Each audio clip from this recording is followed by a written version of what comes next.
Olá pessoal, hoje vou estar falando sobre funções, sobre functions no Dart, tá? Como você criar funções, isso vai otimizar, melhorar e vai customizar, digamos, a forma do teu código, deixando o teu código mais limpo e também mais seguro na construção dos teus aplicativos. Então você vai criar funções no Dart.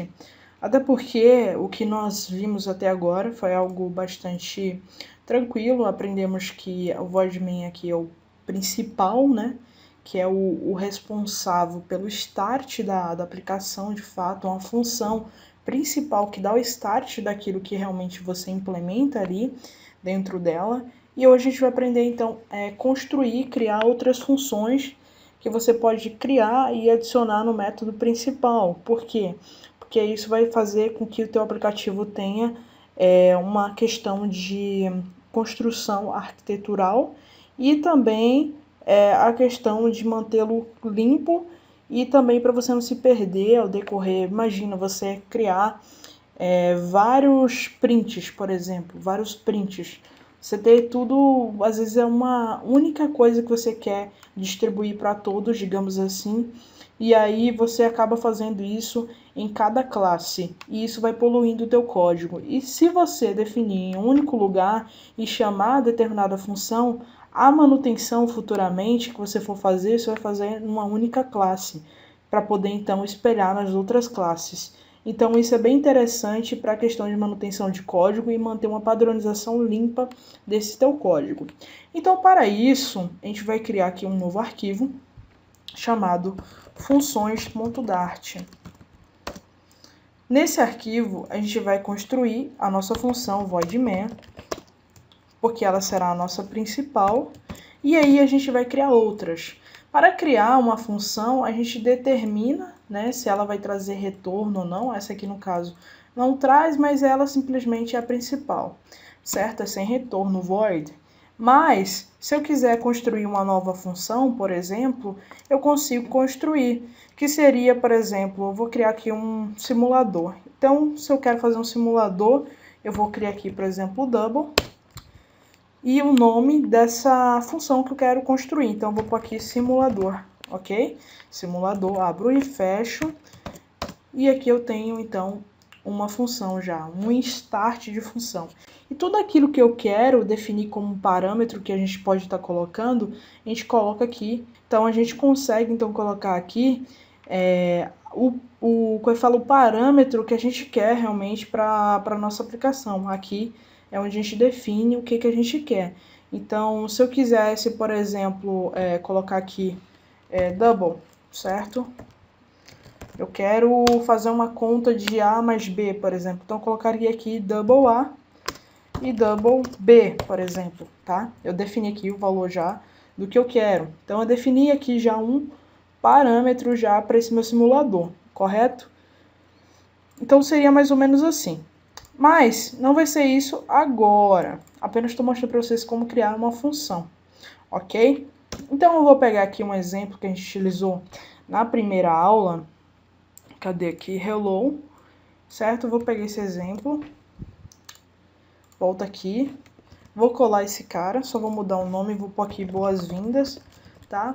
Vamos supor que para cada página você quisesse dar boas-vindas para o usuário, ou então deixar uma mensagem padrão para esse usuário.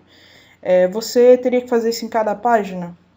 Não, você definiria um lugar que seria um lugar home, onde teria um método principal para poder então espelhar isso para as demais. E para isso tem o voidMan, que é o lugar principal. Lá no Flutter, quando a gente for ver isso, a gente vai ver que tem widgets, né? Tudo no Flutter é widgets. Então, lá a gente tem dois tipos principais. Um que você pode mexer e outro não. Outro você apenas vai mexer ali só para poder definir algo e vai ficar default, ficar padrão. E já no outro widget, a gente consegue então já fazer algo interativo. Vamos pensar que no nosso voidMan a gente coloca apenas aquilo que a gente quer deixar padrão, default, tá? Então eu vou chamar as funções ali, tudo bonitinho, então eu defino um padrão, certo? Eu tenho outras funções mas as coisas principais que eu quero poder invocar realmente na minha aplicação, eu vou colocar no meu void main, ok? Então, para isso, eu coloco aqui, simplesmente, como é que eu faço, então, para invocar uma função que eu acabei de criar. Vocês concordam comigo que a gente construiu aqui, então, uma nova função? Então, como se constrói uma função em Dart? Então, você simplesmente define, né, se vai ser aquela com retorno ou não, void, por enquanto deixar isso aqui, a gente vai trabalhar com double daqui a pouquinho. Então, eu defino assim, simplesmente, defino a minha função, o nome da minha função, determino se vai ter algum parâmetro ou não, como eu mostrei para vocês anteriormente. Defino aqui, então, a variável, alguma coisa do tipo, o que você realmente quer passar nessa função para poder, então, ser refletida na hora que ela for ser invocada, certo? Então, simplesmente isso, a nossa função foi instanciada, a nossa função foi construída. Para invocar, simplesmente, eu só preciso, tão somente preciso, colocar aqui, boas-vindas, ponto e vírgula, apenas ponto e vírgula. Vou clicar aqui para poder rodar. Coloco aqui Dart funções.dart. Bem-vindo, Lucas. Então ele deu boas-vindas para você. Por quê? Porque ele realmente chamou a função. Vou pôr aqui um comentário, ok? Se eu não tivesse colocado nada, tipo essa função no void, que é o principal, que ele vai imprimir o que está aqui, né? Então, o que acontece? Não retorna nada para mim. Por quê? Porque eu não chamei. Eu só preciso, então, chamar a função aqui dentro, ok? Chamando a função aqui dentro no método principal, ela é invocada simplesmente, ok? Na próxima aula, a gente vai trabalhar isso aqui um pouquinho mais a fundo, entender mais um pouco de funções. Isso aqui foi apenas uma abstração para a gente conseguir já começar a trabalhar com funções e entender como é que você consegue implementar isso no Dart. Aguardo vocês e até a próxima aula.